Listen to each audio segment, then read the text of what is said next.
میرے بھائیوں، ابھی آپ سیکریٹری صاحب کی رپورٹ میں بھی اور دوسرے حضرات کی رپورٹ میں یہ بات سن رہے ہیں، اور صحیح بات ہے کہ جمعیت علماء کا قیام سن 1919 میں ان خدا رسیدہ، ان صوفی باصفا اور ان مقدس جماعتوں کے ہاتھ ہوا ہے۔ لیکن میں آپ کو اس سے بہت آگے لے کر جانا چاہتا ہوں کہ جمعیت علماء کا باضابطہ قیام تو سن 1919 میں ہوا، لیکن جو ذہن ہے، جو تحریک تھی، جو سوچ تھی، جو فکر تھی، یہ فکر وہ ہے جو اس سے بہت پہلے حضرت مسند الہند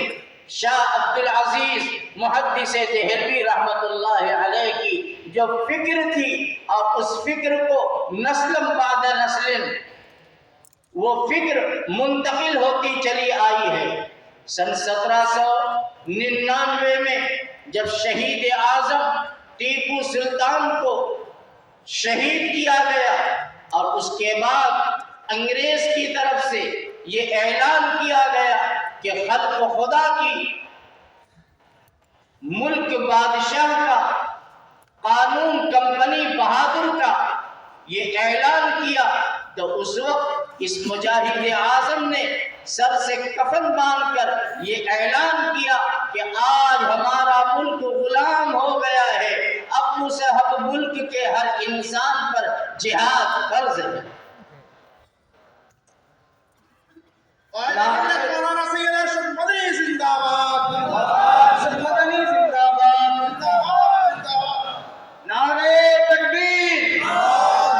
نعرہ تکبیر، نعرہ تکبیر، جمعیت علماء، جمعیت علماء، جمعیت علماء، امیر الہند حضرت مولانا ارشد مدنی، امیر الہند حضرت مولانا ارشد مدنی، جمعیت علماء آگے بڑھو، جمعیت علماء آگے بڑھو، جمعیت علماء آگے بڑھو۔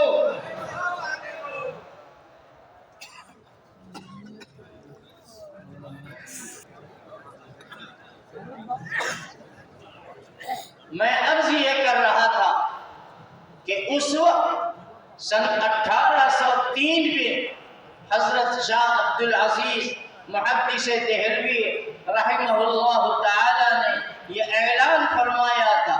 اور پھر اس کے نتیجے میں ہمارے علماء کو جو قربانیاں دینی پڑی اور جن مصائب و مشکلات کا سامنا کرنا پڑا، حضرت شاہ عبدالعزیز محدث دہلوی رحمہ اللہ کو زہر دیا گیا، لیکن یہ تحریک، وہ فکر جو حضرت شاہ صاحب علیہ الرحمہ نے اپنے متوسلین کے رگوں کے اندر اور ان کے دلوں کے اندر اتار چکے تھے، وہ تحریک رکنے والی نہیں تھی، وہ تحریک چلتی رہی، وہ مشن چلتا رہا، وہ جہاد ہوتے رہے، وہ قربانیاں دی گئی، اور آج ملک کا وہ علاقہ آج ہماری تاریخ کو پوچھ رہا ہے تو پرانی دلی کے ان بوڑھے درختوں سے پوچھو جن پر ہمارے اسلاف کی لاشوں کو لٹکا دیا گیا ہے، نینی کے جیل سے پوچھو،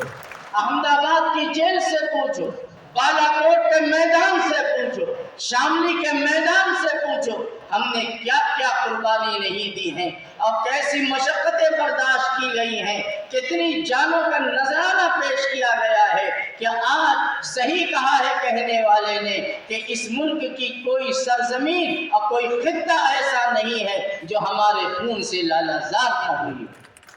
یہ وہ جمعیت علماء ہے جو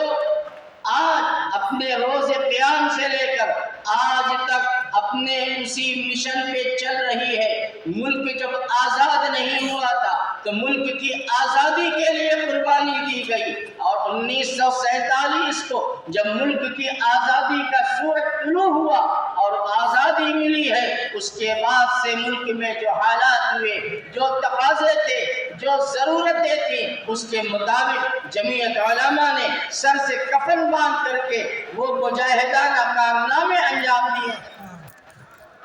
مولانا